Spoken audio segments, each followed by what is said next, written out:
Sorry, moms. I'm doing a podcast about my favorite podcast. No distractions. Take no prisoners. Mom, calm on mute. All right. Let's do this. Let's go. We're back. Talking Bears. We're back. Thank you so much to Dimples and Beard last week. That was a hilarious episode. They did such a good job. That was a clutch fill-in by then because we were racing. And we last minute asked them. It's just a LaCroix. Mr. Psych may or may not have been off living his best life last week. Golf trip. Classic. North Carolina. Shot well. We love to hear it. A+. But yeah, no, that was really nice of them to fill in because that was a day like I was packing. And when I say I was packing, that means you were doing everything for me before I left. It's hard to describe the frenzy that Mr. Psych throws himself into in all the last minute. I think I only said like two Uggs. I feel like that's pretty good for packing a whole car with your things. That was good. You know, and 80% of the stuff I took did not use. I came home with a full suitcase of fresh clothes. I packed you a full suitcase that you brought back to me to put away. Thank you so much. What a vacation. My vacation was so relaxing. What a vacation for all of us. Oh, boy. All right. Nobody wants to hear about my golf trip. Anywho, we are back. The boys are back. This was a great episode. This was a very back to their roots. Dudes being dudes. Yeah, bears being bears. Like stream of consciousness, all the things that dudes want to talk about. Yeah. Did you enjoy it? I dug it. Yeah. You liked all the fat talk, didn't you? I liked all the fat talk. It was right up my alley. I feel like I should say, in case it's picking up, that we're not torturing an animal or anything. There are baby birds right outside the window where we're filming. Right over my left shoulder, there are baby birds just screaming for food. And for many days, we've been like, what is that? Yes. What's wrong right now? Where are our dogs? What's happening? If anybody wants to hear what I sounded like before I left on my vacation, when I was bugging Maddie about packing, just listen over my left shoulder, that screaming.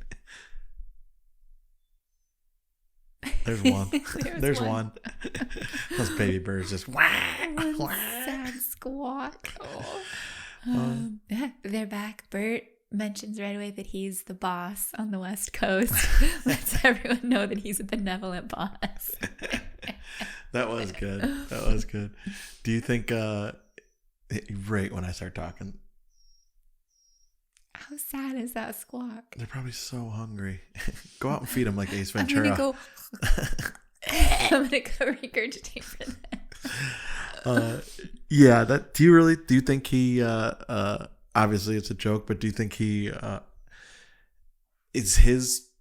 Who's in charge in LA? Really? You know what I mean? Yeah. Like, is there YMH guys there, or is it all just Bert's crew that does everything? Yeah, I'd be really curious if somebody travels with Tom. You know, to or do they record it and then just send all the raw data over to Austin to process, put up, and I know that's like dorky stuff to think about, but I don't know. It's still kind of like, how does that work? How does how does each episode turn out? I like that stuff too. High quality. This was episode 182. Did I write that down right? I would swear we were past 191. No, it was 181 last time. Were we 181 last time? Shoot, man. Yeah. I feel like a dummy. They immediately started talking about t-shirts. What's the name of the brand? I actually bought you a James Purse t-shirt because I'm so heavily influenced. The one I like? By the super soft like gray drapes on you gray shirt. Yeah, did I stain that? It's such a you have a horrible problem with staining t-shirts. Oh, I hate that it. As it may. I don't know what I do. And they're not like sauce stains, although some are sauce stains. But I'll put on a shirt and then it'll just be like a permanent wet mark. And I'm like, did my beard get it wet when I put it over? And then I take a hairdryer and I'm like, and then it just doesn't go away. I'm like, what the fuck? You're just a greasy guy. I We guess love so. it. I hate it. But yeah, that shirt is awesome. But I looked them up online when I was listening to online. Yeah, of course it was online. I looked them up in the phone book. I flew to New York City and went to the Soho flagship store. Sorry. But do you know how, well, I was just, you just said you bought me one. I was like, do you know how much they are? Well, a 3-pack was $500. Bro, I got you one for $55. Wait, was it used? Was it Bert's old used one? Is he already doing that? I got Bert's shirt. And I got the new shirt.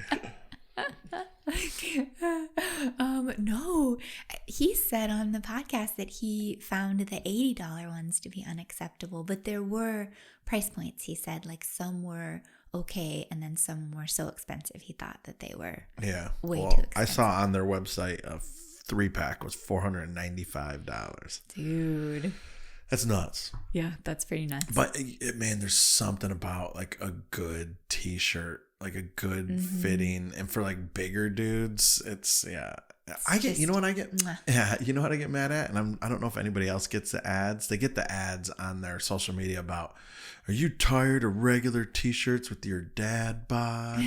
And then it was all like dad bod this and dad bod that, and I'm like, oh yeah, I got a dad bod, you know, like I admit it. I'm a dad with a bod. I'm a dad with a bod, exactly. But every guy they put in these ads does not have a dad bod. They're like, look how comfy these shirts on this guy's pulling it down, and he fucking looks like Zach Morris. Like it's not. It's. I'm like, it's like the sweetest dude I've ever seen. And I'm like yelling at my phone. It's not somebody with a dad bod. He doesn't have a dad bod. Why are you advertising like this? False advertising. It's so dumb. You see plus size women in Sports Illustrated and you're like, why don't they do that for men? Yeah, exactly. I mean, they throw like one real kind bodies. of chubby guy, but it's like the chubby guy is like 6'5", obviously like former offensive lineman on his way down. He's like Chuck Liddell version of chubby, just like a little belly. Not even that. They're like a huskier guy, but you could tell at one point they were like, played, right tackle for Auburn. He's 12 pounds up, so now he thinks he has a dad bod. Yeah. So I don't know. I get unreasonably upset at those ads. Yeah, understandable. Representation. You know? I know. It matters. I should get people like me. I love it. But no, I bought that shirt directly from hearing Bert and Tom go on and on about how awesome they are. I'm very easily influenced by my two favorite bears. Whatever they want to sell you. Whatever they want to sell you. You'll buy. Do women have equivalent to that? What's the equivalent? Is it a bra? Is it a guy gets a comfy shirt that's worn in? Like, what's a woman's equivalent to that? A basic thing that just feels so good. Good jeans, probably. Yeah. It could be a bra. I just don't like bras, so. Yeah, good pair of jeans. Something that wears in, fits well, stuff like that. I see that. What was the first thing you thought about when Bert mentioned Bobby Flay? When did he mention Bobby Flay? Oh, he was talking about business strategy and Bobby Flay telling him I remember. Have like a backup plan, like what's really going to make you money. Was it Bobby Flay or was that the... Oh, it was totally Bobby Flay. Okay. Yeah, he was talking about he was going to get, he got everybody, then he opened up the Bobby Flay restaurant, right? Yeah. And that was his thing. Yeah. Okay, I just didn't know it was Bobby Flay he was talking about. I don't know, I just had somebody else in my mind that, but it was a restaurant. It was a restaurant guy. Like maybe I thought he was talking about Guy Fieri or something like that. I don't know. I can't hear Bobby Flay without thinking about Entourage. Yeah. I swear I thought you were going to say that too. No,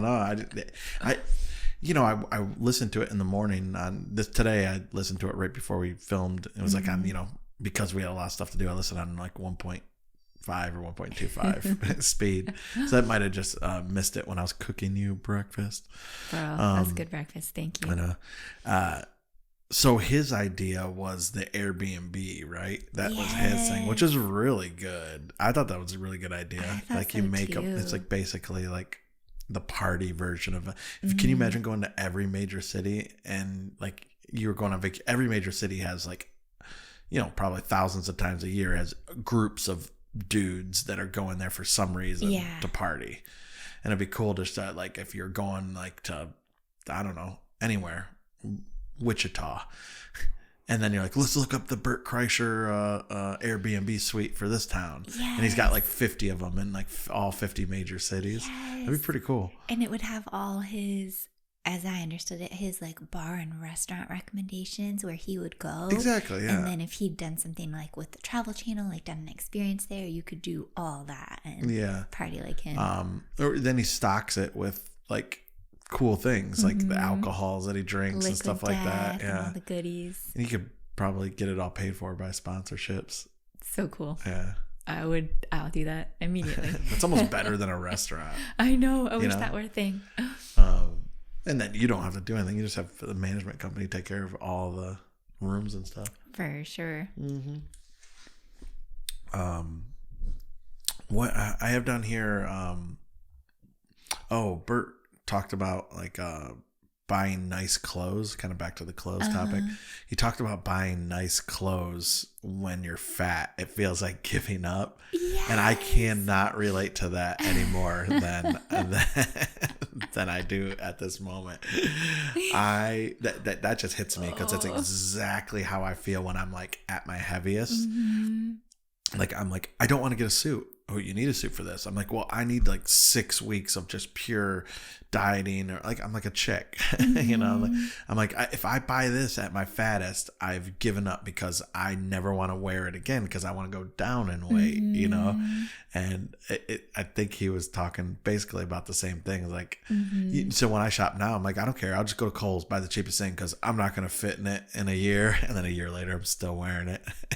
But then there are just like dozens and dozens of throwaway things in your closet, which is how I imagine Bert probably feels. He has all these like, oh yeah, I'll fit it in one day. Yeah.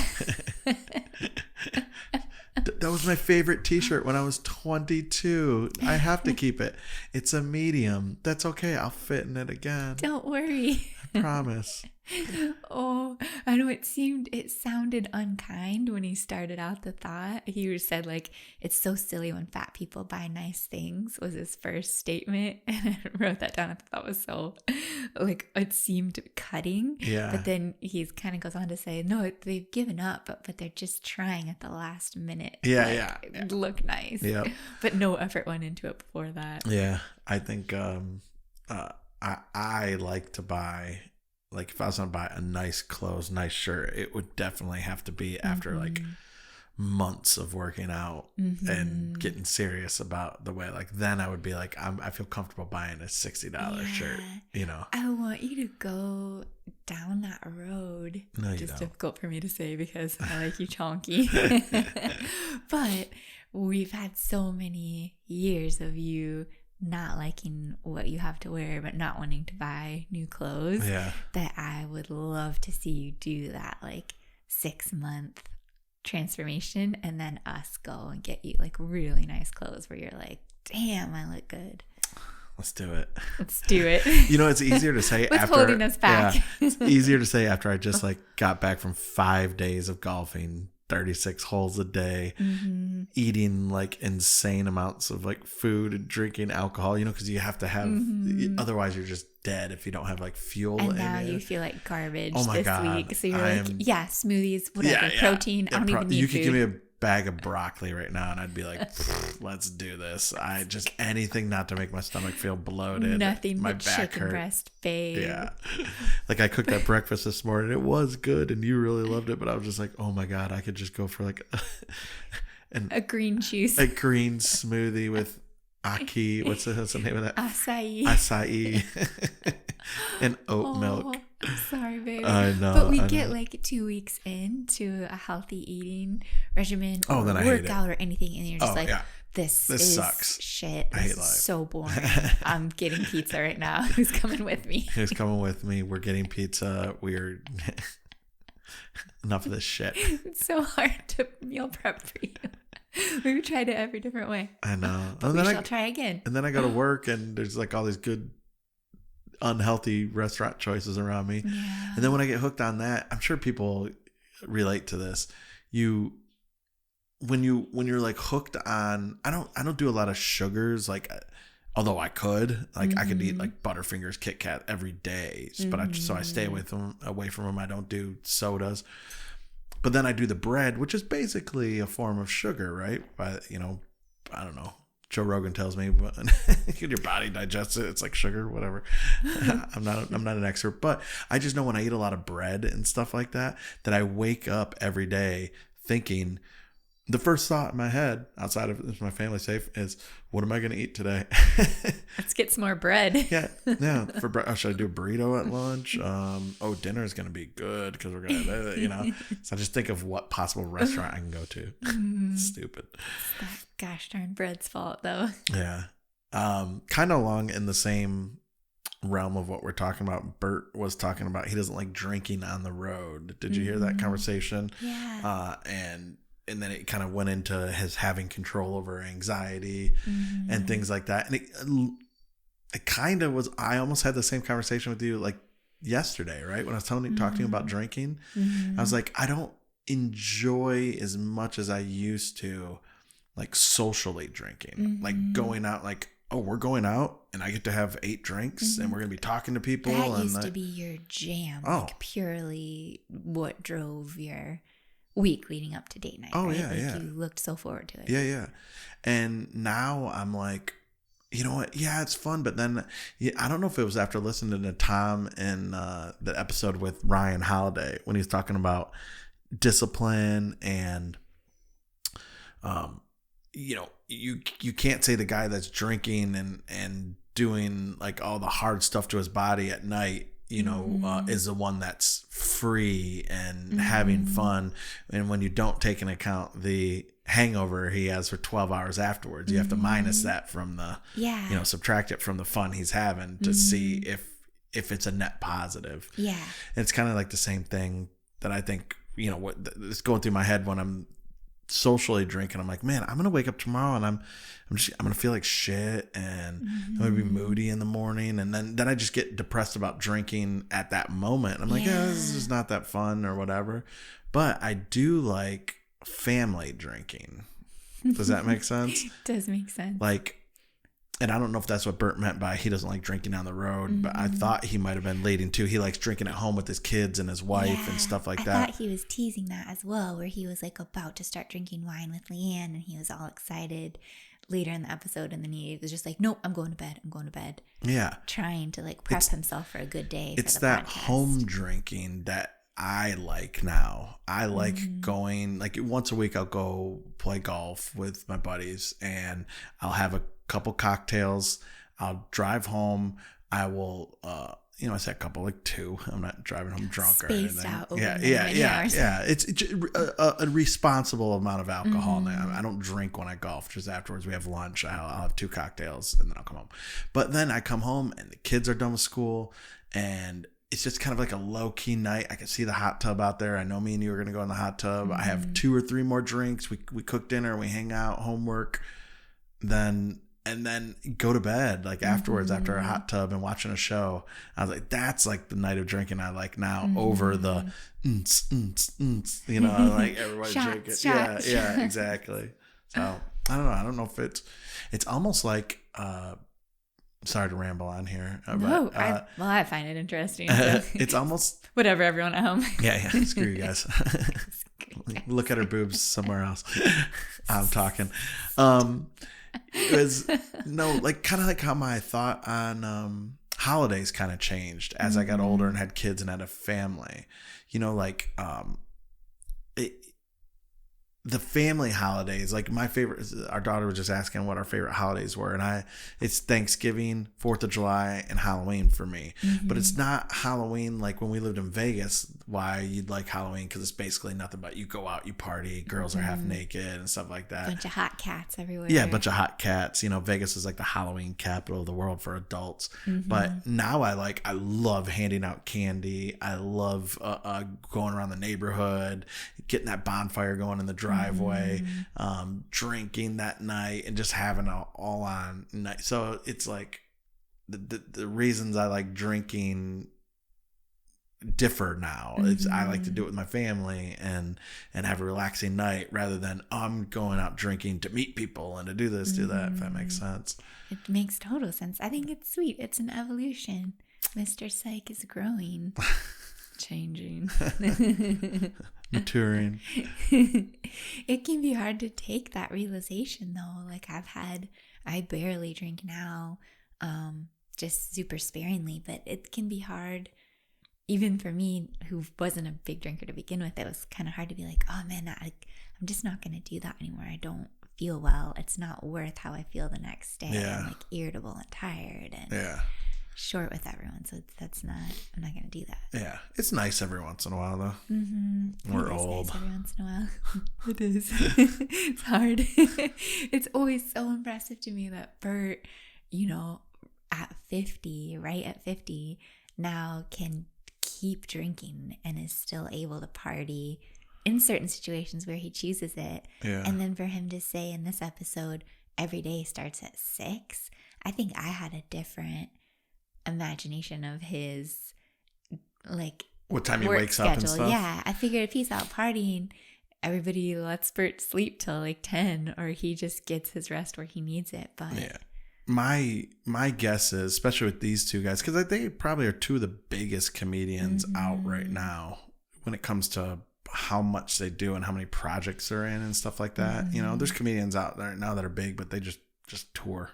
Yeah, that's fine. But they have tons of meetings, and that there's 1,500 people a month that are trying to get a meeting with them to pitch them something. I got this show, or I got this product, I got this movie, and it probably happens to both of them. And you have to get up at 6 a.m. Today we're gonna film this clip for this. We've got this promo, and then we're gonna do this. You got this podcast.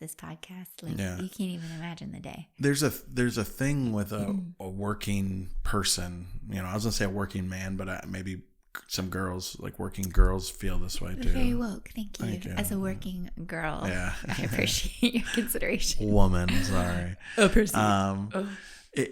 It's you have this thought of how many years you have to work, or it's this fear of like, okay, there's only a certain amount of time, and then you better have enough money, or else it's just Social Security maybe, and you look at all the stuff you're doing now, and like, can I afford to do this when I'm 20 years from now and stuff like that.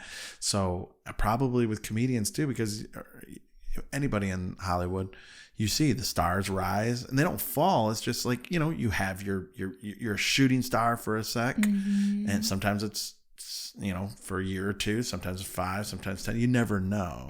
So I can see in the eyes of like say Bert and Tom, or any of those comedians, like, let's get it while it's hot. Do not leave a dollar on the table, And I'm not saying that they're like selling out and trying to, do stupid shit to get money. I'm just saying there could possibly be a meeting out of those 1,500 people that like have the idea that's going to get you another $30 million, and that $30 million goes towards your family and stuff like that. So you will wake up at 6 a.m. You will take those meetings. You will maybe somebody has that movie idea or something. So 100%. Yeah. Could not be more right. Don't stop there. Keep going. Handsome and legendary. I'll leave it at that. Enough said. Okay, speaking of timetables, I was going to ask you, what do you think is the one thing that you can do for longevity? Because Tom launched into this a little bit and said yoga is the one thing that's going to keep you moving, stop you from hurting, give you that good quality of life as you continue. I mean, probably yes, not drinking and working out, not working out hard. Like, the yoga stuff and stuff but that's got to be the key to longevity. But also thrown in there is the mental health stuff, exercising your brain, reducing stress. That's what it. Yeah, that's what it would do. Absurd killer. It's horrible for people. Yeah. Yeah. What do you think? Do you have anything different besides mental health, working out? No, I didn't even really think about the mental health component. I agreed with Tom when he said yoga, but you're right. You're right. Yep. Mental health kind of fits in there with yoga because you meditate. Yeah. I need to meditate. You're not wrong. You do. I do. I'm so jealous of those people that can like meditate and it's like they hello, this is my first podcast. I leave my phone on vibrate on the table. Honestly, I didn't know my content phone vibrated. I've never heard it do that before. 2 phones. Yeah. I'm very busy. Yeah. Why don't you show everybody the back of that phone with that big flap of leather off there, like you make $30 a week. Actual phone. Jesus. Bloop, bloop. Oh shit, what was I just talking about? I'm jealous of those people that can meditate and like for 15 minutes and it's like they slept for 8 hours. Yeah, do you get their mind is clear? I kind of like the thing I would most like to do with a little money and a little time would be a transcendental meditation course. Oh yeah. Yeah. That's what all those famous people do. That's what the famous people attribute their success I get to. 300,000 subscribers on YouTube and I'm going to do what all the famous people do. You're so dumb. Sorry, I just had to poke fun. Thank you for packing my suitcase on my trip. I wonder where your self-loathing comes from, Maddie. I don't know. Thank you for packing for my trip and holding things down at home. Yes. Bye. Bye. No, I love it. You should meditate. We should both meditate. I feel like you operate at a high level of stress. Let's just meditate right now and see if people stick around. I'll look at the analytics for the 15 minutes. When did people drop off? I guess speaking about operating at a high level of stress, I wish I didn't find this funny, but it was a little bit. Bert's panic about Tom touching his gear. He like spiked up. Can we stop there for a second? Quickly. Is that like is a thing? Why do they call it gear? Is that the name of the brand, or is that like what you say? Equipment that they use. Like if you were doing testosterone, would you call it your gear also, or did Bert just come up with that? I would never call it my gear. So that's why they kept on saying gear, my gear, or is that just a hip way to like where all the hip people are like, yo man, you got your gear on you? Like does Joe Rogan be like, oh, I gotta grab my gear? Yeah. And then now they all say it. I didn't get it. I didn't know. It seemed like it was Bert specific in the way that he can go into a store and say razzle dazzle me. Oh yeah. It just seemed like he says gear and then he just kept saying it. Okay, so you think it was a Bert-ism? I think. I could be so wrong. It was funny because I share so much in common with Bert when it comes to the idiosyncrasies. Oh yeah. Am I saying that right? Is there an N in there? Idiosyncrasies. SYN. Yeah, Syncra. Yeah. Syncrasies, yeah. Not synchronsies. Idiosyncratic. Okay, those things. I can spell it if you want me to. I'm sorry. No, it's just like I think of that too. I'm like somebody just touched a needle, and that needle's gonna go inside of me. That all the germs on their fingers are now in that needle, are now in my skin, and it's gonna be like when those people in like the Amazon, they go zip lining, those tourists, and they get themselves cut and they land in the water afterwards, and then some like bacteria grows, and then their legs falling off and shit like that. Like I think of that, I'm like, what's on your finger? Like what dog poop did you pick up? Similar to Bert, he like spiked up very quickly and was telling Tom like, you're sick, you're touching that for me. Yeah. With him, wash your hands. Don't touch that needle. Yeah. I want to see it come out of the package. How funny, man. Yeah. So we still haven't done it's somewhere around here. We haven't done my testosterone test. I want to do it. We'll report. We're going to do it. And then maybe 2 weeks from now. Like us you were like, I have to get a testosterone test. I have to get a testosterone test. I have the symptoms. I read them. Followed up on it. We got it. I read online the symptoms of low T, and I immediately had the symptoms of low T. We've had that thing for 5 weeks and yet to follow the we're so dumb to do it. You were even like, passed it off to me. You're like, can you start this for me? And I was like, read all instructions. I'm like, well, I have no part in this. You need to contribute. You're like, you gotta your blood. Wash your hands and like do jumping jacks beforehand or something like that. We're like, this is just too hard. Let's do something else. Let's assume that we have low T and just move forward from there. Yeah. Just F the test. Oh, I do. The test is dead to us. We'll do it today, though. Tomorrow, maybe. In a few weeks, we're going to do it. Report back. Keep talking because I would imagine. Okay. You don't have a sensitive body per se. You have a lovely body, but you don't drink caffeine. I feel like you can feel when something, maybe not as much as I do because I'm a freak, but you can feel when you've got like a little too much of this or something spiking up like that. I like to imagine that you're going to feel the testosterone right away, like Bert says he does. Oh, yeah. I'll probably have a panic attack when it goes into my body. I got the wrong dose. They gave me too much. I think they snuck some anabolic steroids in there. I'm raging. You know what I use a lot lately, which helps? It's the most common like help for people that worry about things. It's like what's the worst that could happen? What's the best that could happen, and what's most likely to happen? Oh, yeah. I do that a lot, but then I just focus on the worst. What's the worst that could happen? They send me the wrong dose. It's supposed to be 15 milligrams, but they send me 1,500. My heart beats out of my chest, explodes. I have a brain aneurysm, and I fall on the ground. What's the best that could happen? I could turn into the Incredible Hulk. What's most likely? Just, I don't know, normal shot. Everything goes on. Fine. And then I go through those things, and then I'll just be like, it's probably what's going to happen is the worst. The worst thing is going to happen. That's what's going to happen. It's my luck. How did you process it when Bert was telling the story of accidentally taking 100 milligrams? Oh, I would have freaked the fuck out. I would have freaked the fuck out. The second it went into my mouth, like he goes, I swallowed it, and she goes, uh-oh. And as soon as that, all it would take would be that uh-oh. Say Done. no more. Actually, I would have tried to do what Peter did.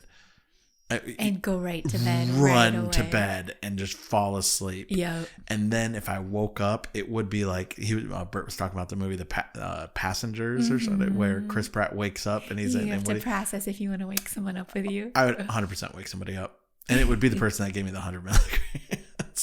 I open it up and be like, see that spot in the back of the bus? We're gonna fucking sit there until this wears off because you gave me this, and I'm gonna die. I'm about to tell the bus driver to go to the hospital. You know, if you don't get up, I would wake somebody up in a heartbeat, especially if I was a star of the bus. I know you would. Yeah.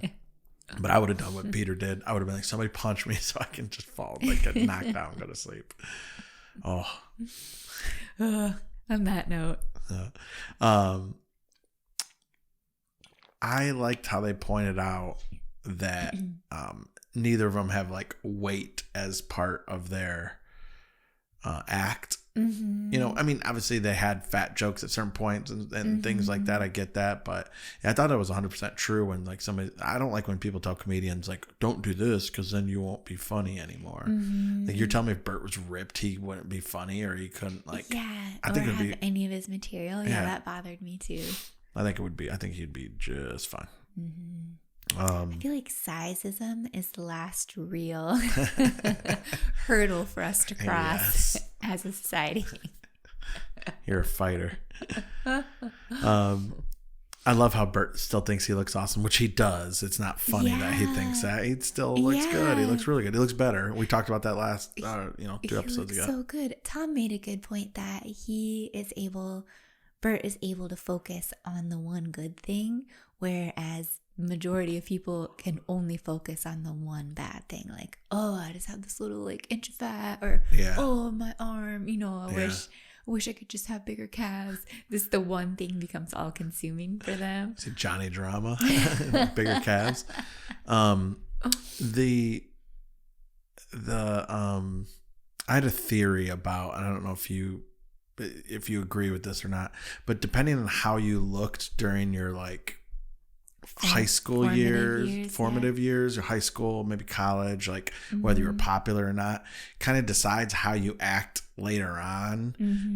And it doesn't, and whether your looks changed or not, you still act that way, because a lot of the acting is based off of looks, because most people are confident. If you look like Brad Pitt in high school, most likely you're kind of walking around, because you got all that testosterone in you, and you're like, I look good, I know I look good, all these girls are all over me. But when that guy gets fat when he's older, he still has that like smug sense little bravado of and same, and like the joke is with with girls or women is she has sex like an ugly girl. You know what I mean? Yeah. Or like ugly duckling syndrome. Ugly duckling syndrome. It's, they don't realize that they're pretty now because they still live in a day where all the boys that they liked just completely ignored them, that type of thing. So I was wondering if Bert had a little bit of that when it came to his like confidence in the way he looks, because when he was in high school, it was like fit baseball player, makes funny, makes everybody laugh, and like fucking everybody loves me. He probably got tons of girls, well, he says he doesn't, but I'm sure he at least was friends enough with girls. Yes, like he wasn't popular shunned. enough. He wasn't shunned. I guess that's what the word would be. But do you think all that is true? Like that happens? For sure. That's well recognized. Is it? Yeah. Okay. Sorry. No, I think you're totally right. Yeah. When I'm wiping my nose, you should keep on talking. I mean, allergies. you were a cool, handsome kid, and you're still cool and handsome. So nothing's really changed for you in terms of your confidence. Yeah. But right. Probably don't know this, but I was pretty awkward in school. Oh, I wish we could throw up some pictures. I thought you were cute. Oh, thank you. What did you think of their talk?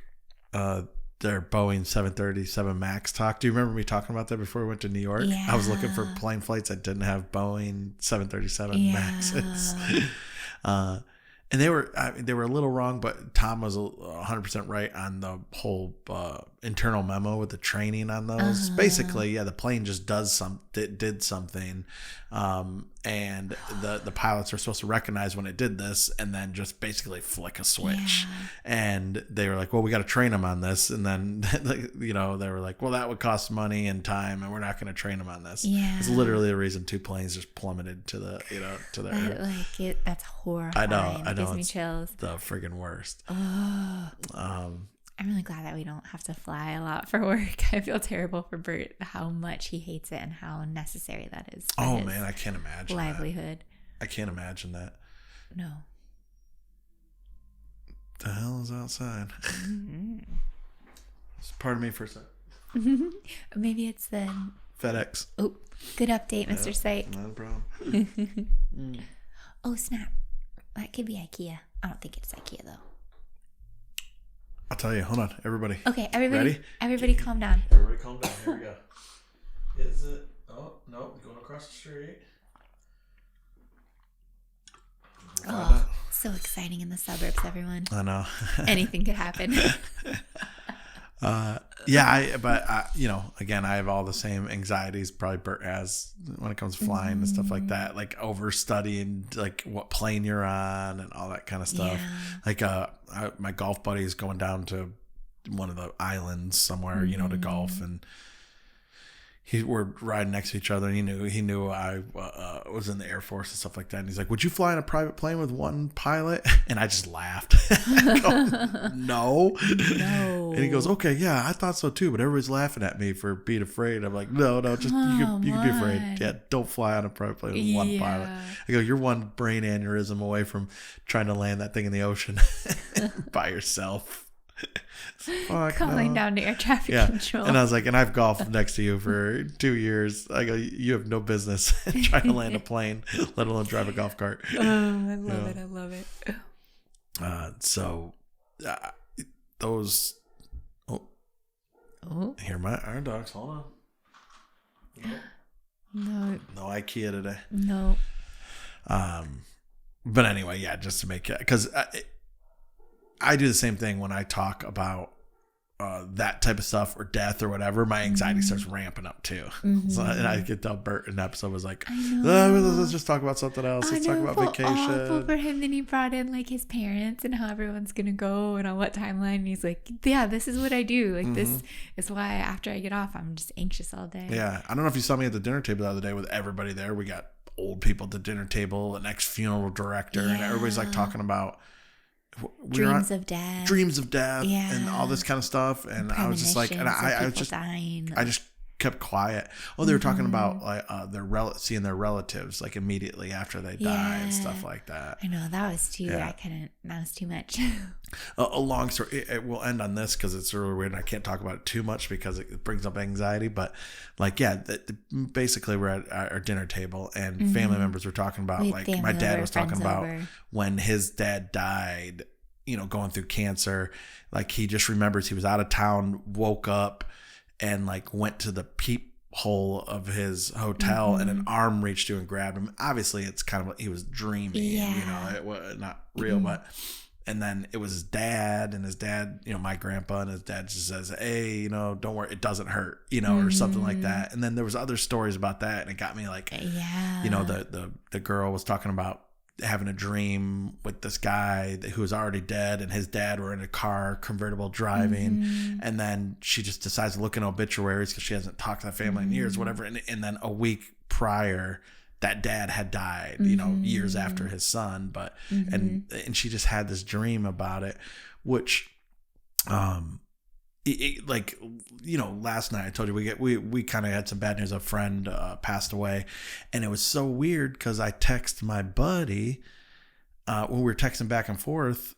I go, man, it is so weird. Like 3 days ago, I was just thinking about him, and it was for just I don't know what the reason was. It was just something completely mundane, a memory that came up or whatever, and then my friend texts back. He goes, dude, that's so fucking strange. He goes, I just was talking about him 3 days ago or whatever.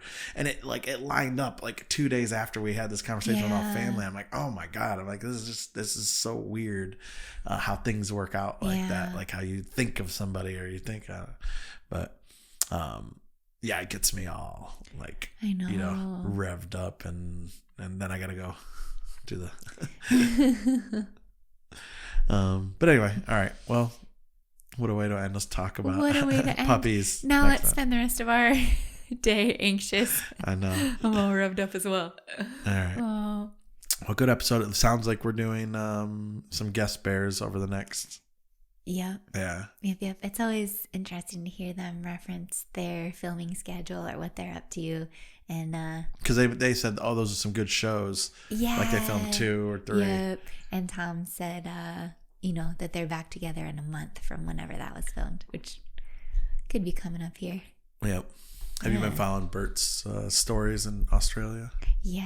Yeah. His Little Mermaid. Dad, I shared that in my stories, which is a stupid thing to say. Oh my God, did you? Who cares? But it'll be gone by the time this episode comes out. I could not. It was so funny to me. So well done. The production was great. It was. All right. Well, I loved him at the golf event. Like his stories have been golden. It was a golf event. Did I miss that? He went to Live Golf. Oh, he did? Event, Oh, I didn't know that. And it looked like such a party. He was like ripping his shirt off. Everyone was spraying beer. Oh. Yeah, it was really cool. I missed that. I mean, was it when I was at my golf thing? It was. Oh, okay, yeah. I was kind of dark. Incommunicado. Yeah, incommunicado, as they say. Still found a way to call me a few times a day. FaceTime.